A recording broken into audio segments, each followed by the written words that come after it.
রাজ্যের শিক্ষামন্ত্রী এবং মুখ্যমন্ত্রী বলেছেন যে ৩৮,০০০ শূন্য পদে এসএসসি বা স্কুল সার্ভিস কমিশনের মাধ্যমে শিক্ষক নিয়োগ করা হবে। এবং এই নোটিফিকেশনটা বা এই নিউজটা যখন থেকে এসেছে তখন থেকে একটা কনফিউশন তৈরি হয়েছে। প্রথম কনফিউশন কি, যে এই ৩৮,০০০ শূন্য পদে যে শিক্ষক নিয়োগটা করা হবে সেটা কি নতুন করে শিক্ষক নিয়োগ হবে, নাকি ২০২৫ সালের যে শিক্ষক নিয়োগটা চলছে সেখানেই ৩৮,০০০ শূন্য পদের কথা বলা হয়েছে। এবং কোশ্চেন নাম্বার 2, আমাদের রাজ্যের বিধানসভায় যে বাজেটে ৫০,০০০ শিক্ষক নিয়োগ করার কথা বলা হয়েছিল, তাহলে সেটা হঠাৎ করে কমে ৩৮,০০০ হলো কেন? এই দুটো প্রশ্ন অনেকের মধ্যে একটা কনফিউশন বা ধোঁয়াশা তৈরি করেছে।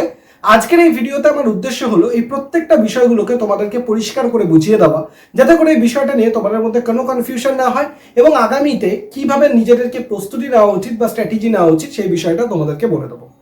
তো সবাইকে ওয়েলকাম জানাই আমার ইউটিউব চ্যানেল সৌভিক পাল ইউটিউব চ্যানেলে। আমি হলাম তোমাদের সৌভিক স্যার, যেখানে এসএলএসটি টেট রিলেটেড বিভিন্ন আপডেট পেয়ে যাবে। তার জন্য চ্যানেলটাকে সাবস্ক্রাইব করে বেল আইকন প্রেস করে রাখবে। এবং স্কুল সার্ভিস কমিশন বা এসএলএসটির জন্য তোমার সাবজেক্ট যদি জিওগ্রাফি হয়, তাহলে স্ক্রিনে যে নাম্বারটা দেখতে পাচ্ছ 8583890659, এই নাম্বারে এসএলএসটি জিওগ্রাফি লিখে আমাকে হোয়াটসঅ্যাপ করবে। আমি আমাদের ডেডিকেটেড হোয়াটসঅ্যাপ গ্রুপে তোমাকে জয়েন করিয়ে দেবো। এবার বিষয়টা যেটা আসি, যে আমাদের গতকাল রাজ্যের মুখ্যমন্ত্রী বা শিক্ষামন্ত্রীও তাই তিনিও বলেছেন যে ৩৮,০০০ শূন্য পদে এসএসসির মাধ্যমে শিক্ষক নিয়োগ করা হবে। তো এই ৩৮,০০০ সংখ্যাটা কেন কনফিউশন তৈরি করছে?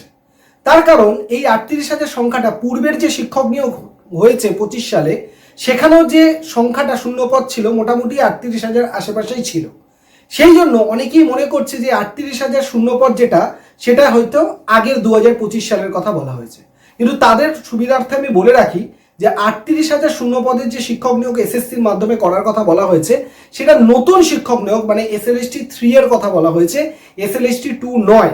কেন? কারণ রাজ্যের মুখ্যমন্ত্রী কিন্তু বলেছেন যে এসএলএসটি 2টা সরকারি আইনের আমানতে রয়েছে, আইন অনুযায়ী সুপ্রিম কোর্টের নির্দেশ অনুযায়ী যেভাবে সেটা চলবে ঠিক সেইভাবেই সেই প্রসেস অনুযায়ী সরকার কাজ করবে। সরকার এই ব্যাপারে কোনো রকম হস্তক্ষেপ করবে না।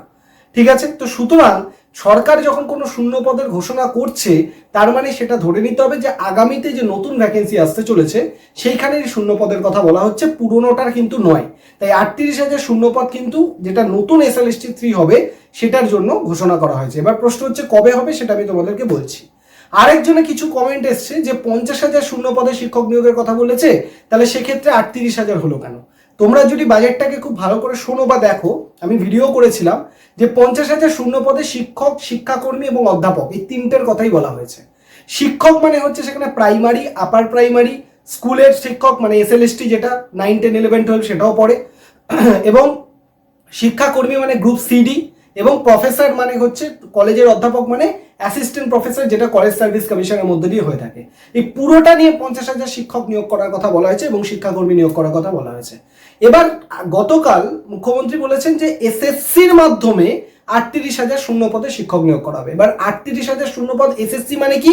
স্কুল সার্ভিস কমিশন কোন পরীক্ষাটা নিয়ে থাকে? এসএলএসটি পরীক্ষা।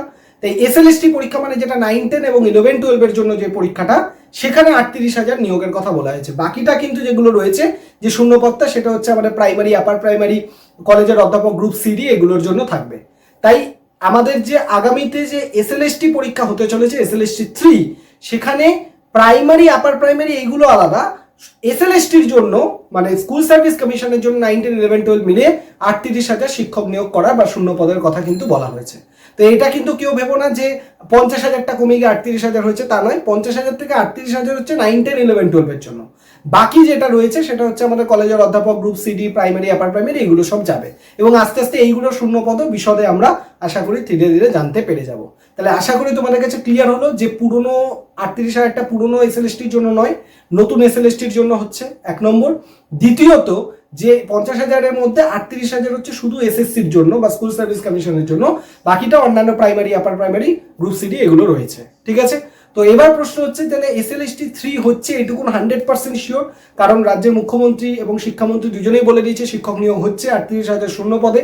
তাহলে নোটিফিকেশন কবে আসতে পারে? তোমরা জানো ৩১শে আগস্টের মধ্যে পুরো প্রসেস ২০২৫-এরটা শেষ করে দেওয়ার কথা। এবং ২০২৫-এ ৩১শে আগস্ট যদি শেষ না হয়, সেক্ষেত্রে সুপ্রিম কোর্টের কাছে কমিশন আর্জি করবে, হয়তো 1-2 মাস এক্সটেন্ড করতে হতে পারে। তারপরই শেষ হয়ে যাবার পরই কিন্তু এই বছরের শেষেই তুমি মোটামুটি নোটিফিকেশন পেয়ে যাবে এসএলএসটি 3 এর। মানে এসএলএসটি 3 এর নোটিফিকেশন হাই চান্স আছে নভেম্বর ডিসেম্বর মাসে আসার। এবং এসএলএসটি 3 এর পরীক্ষা হবার চান্স হাই আছে জানুয়ারি ফেব্রুয়ারি মাসে হবার। এটা হচ্ছে 100% শিওর। এখন থেকে তোমরা প্রিপারেশন নেওয়া শুরু করো, এখন থেকে সিলেবাসটাকে ভালো করে পড়ো। আমি বারবার বলি সিলেবাসের টপিকগুলোকে পড়ো, সিলেবাসটাকে পড়ো, সিলেবাসটাকে আগে শেষ করো। দেখবে আমি তোমাদেরকে বলি, এখন অনেকে আমার ভিডিও শুনছো যারা হয়তো জিরো কন্ডিশনে রয়েছে, তাদের এখনো পর্যন্ত নিজেদেরকে রেডি করতে হবে। এবার নোটিফিকেশন আসার পর যদি তুমি মনে করো পড়তে বসবে, তোমার সেই মুহূর্তে 2 মাসের মধ্যে কিন্তু তুমি ওই পুরো সিলেবাসটাকে পড়ে কমপ্লিট করে প্র্যাকটিস করে প্রিভিয়াস ইয়ার কোশ্চেন করে করতে পারবে না। তাই যাদের মনে হচ্ছে যে এখনো রেডি, আমি প্রস্তুতিটা সেইভাবে করিনি, হয়তো অনেকে এরকম রয়েছে অনেকটা এগিয়ে রয়েছে, পড়াশোনা করে রয়েছে, এরকম অনেকেই রয়েছে যারা নেট সেট হয়তো ক্লিয়ার করে রয়েছে, তার মানে সাবজেক্টটা তাদের অনেকটা জানা, এগিয়ে রয়েছে। কিন্তু অনেকে রয়েছে হয়তো অনেকদিন ডিট্যাচ বা সেইভাবে চর্চা নেই, ঠিক আছে, পড়াশোনা হয়নি। তো তাদেরকে বলবো এখন থেকে তোমরা ফাউন্ডেশন শুরু করো এবং এমনভাবে নিজেদেরকে রেডি করো তোমার সাবজেক্টটাকে, যাতে করে যে রকমই কোশ্চেন আসুক না কেন তোমার সাবজেক্ট থেকে তুমি জানো তার উত্তর দিতে পারো। যেমন আমার সাবজেক্ট জিওগ্রাফি, আমি আগামী রবিবার থেকে ওরিয়েন্টেশন ক্লাস শুরু করছি। অনেকেই অ্যাডমিশন নিয়ে নিয়েছে। তুমি যদি অ্যাডমিশন নিতে চাও 8583890659 এই নাম্বারে হোয়াটসঅ্যাপ করে এসএলএসটি জিওগ্রাফি লিখে হোয়াটসঅ্যাপ করো, আমি সেখানে গাইড করে দেবো। আগামী রবিবার মানে 2 তারিখ থেকে আমাদের শুরু হচ্ছে ওরিয়েন্টেশন ক্লাস। সেখানে আমার দায়িত্ব হচ্ছে জিওগ্রাফিটাকে পুরো ফাউন্ডেশন তৈরি করা। এটা হচ্ছে ফাউন্ডেশন ব্যাচ, যেখানে পুরো জিওগ্রাফিটাকে ধরে তোমাকে রেডি করা হবে। এবং এরপর যখন পরীক্ষার নোটিফিকেশন আসবে তখন শুরু হবে আমাদের রিভিশন ব্যাচ, মানে লাইভ ক্লাস শুরু হবে রিভিশন ব্যাচের জন্য। সেইখানে যারা এখন অ্যাডমিশন নিচ্ছে তাদেরকে ওটা কমপ্লিটলি ফ্রি দেওয়া হবে। মানে এখন যারা ফাউন্ডেশন ব্যাচ নিচ্ছে রিভিশন ব্যাচ তাদের জন্য ফ্রি।